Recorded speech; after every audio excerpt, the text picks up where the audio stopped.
I'm Greg Wilpert, guest host for the theAnalysis-news podcast. Last Sunday, Bolivians returned to voting centers to cast ballots for president and for the legislature, and exit polls suggest that the movement towards socialism, the former governing party under Evo Morales, won this election resoundingly, with just over 50% of the result. The election took place almost exactly a year after the October 20th, 2019 election, which had ended in controversy because the opposition and the Organization of American States claimed that widespread fraud had taken place. Eventually, on November 10th of last year, following anti-government protests and rebellions among the police and an ultimatum from the Bolivian military, President Evo Morales was forced to resign. Morales fled into exile, first to Mexico and then Argentina. Meanwhile, a far-right government took over under interim President Janine Áñez, who became president under highly questionable circumstances. Waves of violence, including 2 massacres against supporters of Evo Morales, took place in the following months. Joining me now to discuss the outcome of Sunday's election in Bolivia is Kathryn Ledebur. She is director of the Andean Information Network and a researcher, activist, and analyst with over 2 decades of experience in Bolivia, who joins me from Cochabamba, Bolivia. Thanks for being on the program again, Kathryn. Thanks so much for having me, Greg.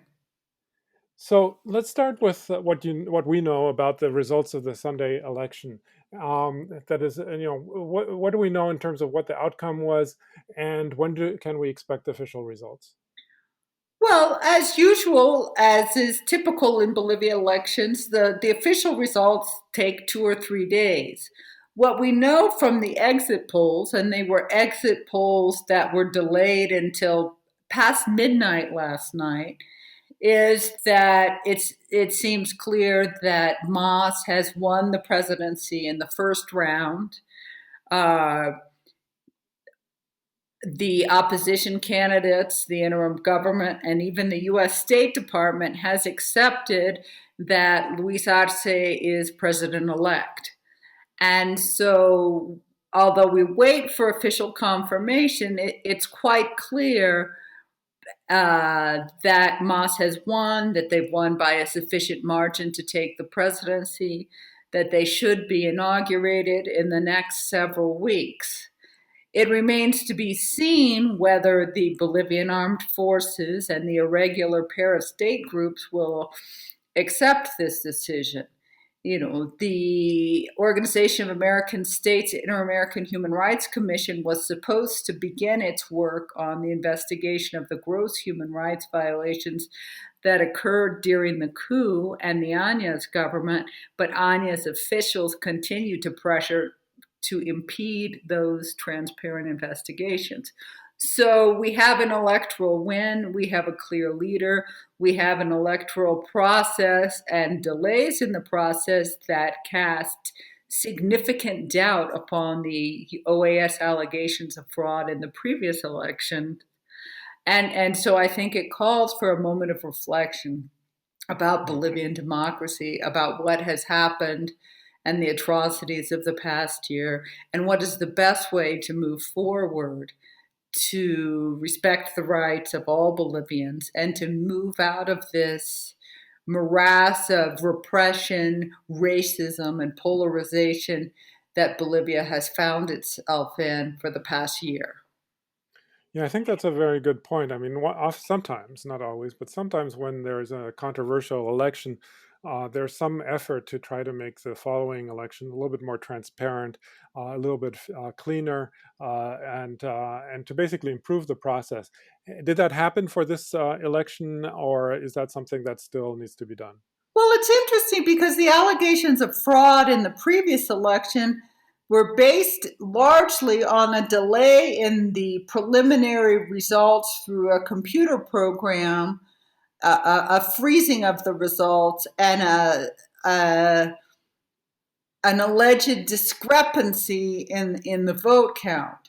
I think that it's pretty ironic that the night before the election, Saturday night, the new Bolivian electoral court said it had decided to do away with their new preliminary results program because they thought that it was problematic. and that was not a necessity, and that they were going to focus on the initial count.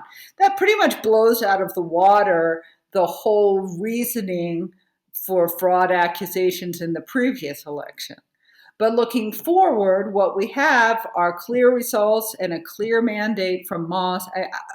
For Moss, I think that it's really important to note that during the coup and with the political persecution that we saw, people were very afraid, and the Bolivian press did not cover human rights violations and repression. The community radios and the left-leaning press outlets were silenced and threatened and abused. And so there was a lack of information about what was going on, and a movement of paid accounts in social media that suggested widespread support for Agnes, widespread support from the right.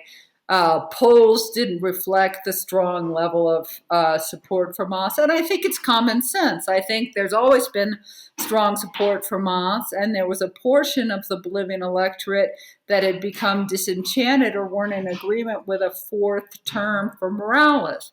But the situation now is very, very different. I think that all Bolivians had a taste of how bad things could actually be. And undoubtedly, there were mistakes in the Morales administrations and things they could have done better. But I think nothing compares to the repression and the violence and the corruption and the racism and the hate that this interim government stoked. Basically, with the support of the Trump administration, with the support of other opposition candidates, with the support of Carlos Mesa, who had presented himself as a moderate candidate, but who didn't denounce the violence and consistently sided with the far right on most issues. I mean, one thing, of course, that is interesting, and you briefly touched on that, is of course the role of the OAS. I don't want to suggest that we get into that right now, because we have discussed that in previous interviews. Actually, the previous one that we did a couple of weeks ago. But I think it's that's something, of course, important to keep in mind is the extent to which the OAS played an important role in distorting the actual result by making a declaration that was not based on any kind of solid foundation in terms of suggesting that there was fraud that took place. And I'm just wondering, has there been any kind of reflection since then about the role of the OAS in this election? Well, I think that there's been a lot of reflection, but right now, Bolivians and the left is really focused on the vote count and making sure that this time it's reported accurately, and that there is a peaceful transition to democracy, and that justice is done. Because I think that it's clear that what happened last year was a coup, and that it was based on a false premise, and that this year things need to be different. And how we move forward, I think that Moss has expressed a very measured view of focusing on progress and not revenge, but justice is the foundation for all of this. And that means accountability for human rights violations, and that means assistance for the affected families, and that means a liberation of the political prisoners and an end to the political persecution. And I think without that, we can't move forward, and without recognition on the part of the international community that that has occurred and that these errors have to be corrected, we're not going to make any progress. Mm-hmm.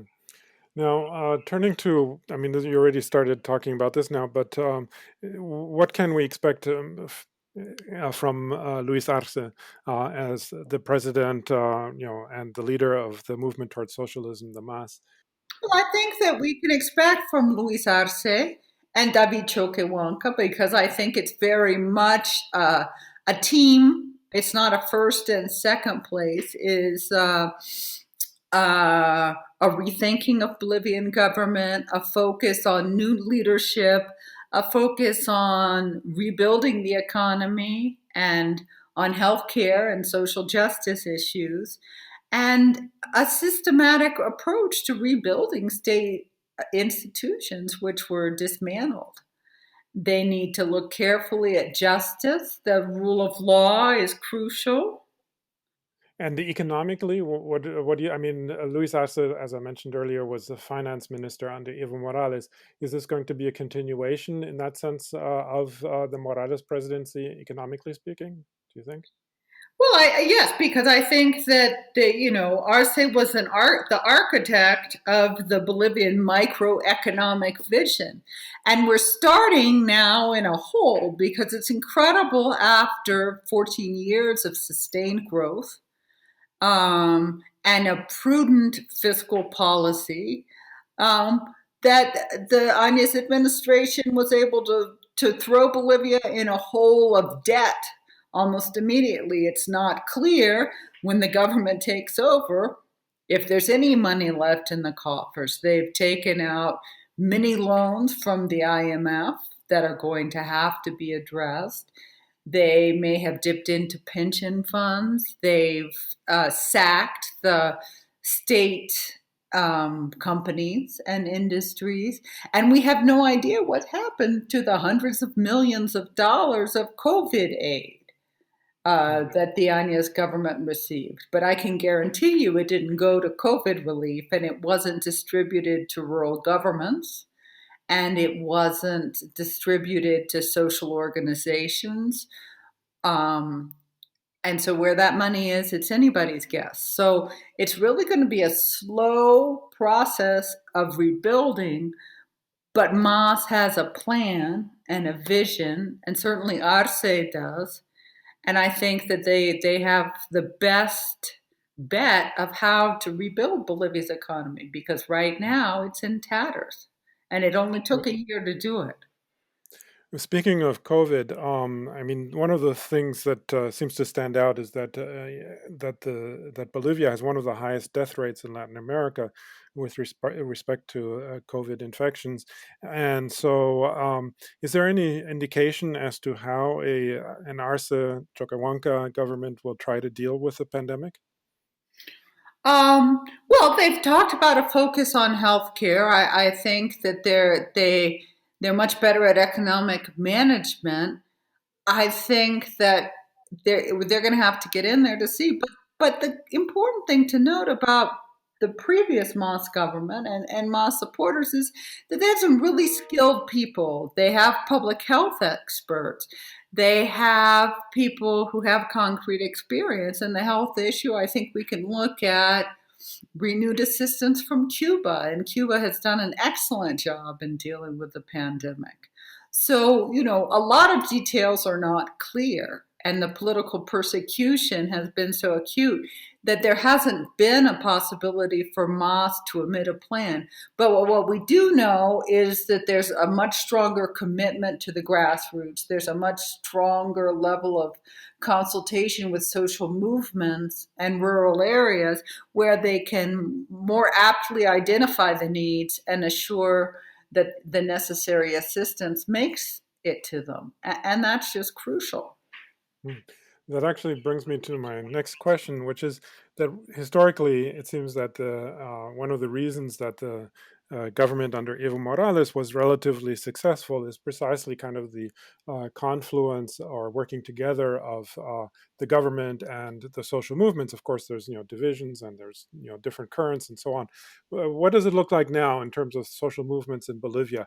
Are they firmly behind the Arce government, or is there kind of a questioning? Are they pushing the government in a particular way? What's your analysis of Well, that? yes, they are. They're firmly behind the Arce government. Even Felipe Quispe Huanca, El Malcu, has backed the Arce government. But that doesn't mean it's a blank check. I really have a strong rejection of the mainstream English language press that presents these social movements as zombies blindly following non thinking beings. No. Each group has its own interests and its concerns. Each group will expect to be heard. They'll expect an inclusive government, and it will be a process for the Arce government to negotiate and to consult.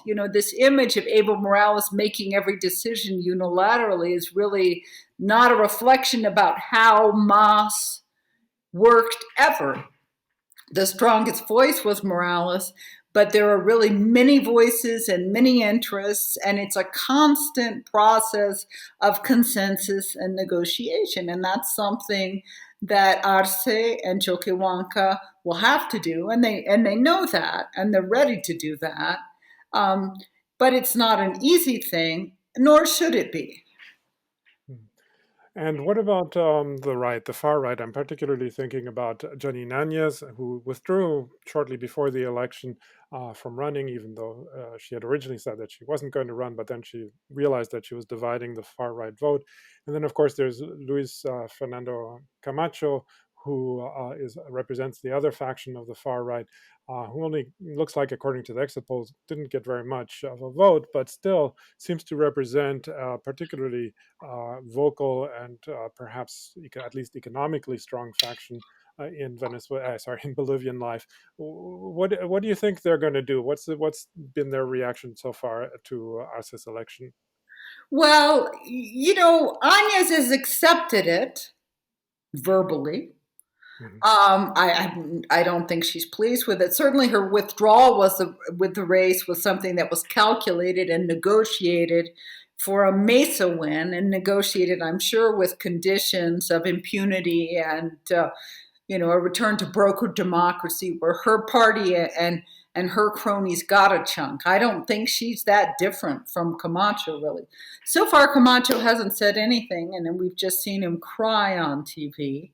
But, although Áñez will probably end up in Boca Raton or Rio de Janeiro with her other cabinet members, I think the far right's not going away. The far right has never played a fair fight. They've never actually engaged in a campaign in a meaningful way or engaged with the great bulk of the Bolivian population. And I think, the kind of hijinks and undermining behavior that we saw throughout the administration of Evo Morales, but that met this crescendo with this Trump-like far right, really fascist focus, is going to go now behind the scenes. I think that they've been discredited and that they did worse than anybody expected them to. But it doesn't mean that these high level economic interests are going away. And I think that both Áñez and Camacho are the figureheads or the dummies for the more powerful ventriloquists and economic uh, elites that are pulling the strings from behind. And so they may go away and their faces may change, but I don't think those interests and that ill intent is going anywhere anytime soon. There's a rumor that Camacho may run for governor of Santa Cruz in the upcoming departmental and municipal elections. He still has a great deal of support in urban Santa Cruz, and I assume that they will keep trying to exacerbate those class and regional cleavages to the greatest extent possible. Hmm. Now, you mentioned the elite economic interests, and actually, Evo Morales, in the aftermath of the coup against him last year, actually at one point, I believe, called the coup a lithium coup, alluding basically to the strong transnational economic interests behind exploiting Bolivia's lithium deposits, which are absolutely essential, actually, for the growing market in batteries. And so I'm just wondering if the new government, the Arce government, has said anything about what it plans to do about these kinds of, well, basically the policy of extractivism, as many have called it. Bolivia is also a big producer of natural gas. I mean, is there going to be any kind of shift in policy towards extractivism, which has been criticized also by some people on the left, or how do you see that developing? Well, I think that the idea that it was a lithium coup is kind of a metaphor for Bolivia's natural resources, and it's much more complex than just lithium. Um, but I think that those interests were there, and I think the interest to sell off these state companies, amongst cronies and for personal gain, was a very key part of this coup, although a lot of it was also revenge and punishment and political power. The Morales administration had a very solid plan for lithium where the power and the wealth remained in Bolivian hands, but the technical capacity was part of a consortium with German companies that was going to allow them um, to produce batteries within Bolivia and for Bolivia to have that added value. It's my assumption, although I can't promise you that those agreements will be reinitiated. Formally, the Arce team has spoken of looking at ways to move beyond extractive industries. And to look for alternatives and to make things more sustainable and environmentally sound in the long term. In the short term, with the economic crisis facing Bolivia due to mismanagement and the pandemic, I think it's going to be harder to break away from extractive industries in the very short term. But that there is a recognition of the problematic nature of a focus on extractive industries and hydrocarbons and the need to expand. We will see how that goes, and we'll hope for the best. Okay. Well, on that note, I think we're going to leave it there for now. I was speaking to Kathryn Ledebur, director of the Andean Information Network based in Cochabamba, Bolivia. Thanks again, Kathryn, for having joined me today. Thanks so much for having me, Greg. And I'm Greg Wilpert, guest host for the theAnalysis-news podcast. Please visit our website where you can donate to keep this podcast and the website going. Thank you.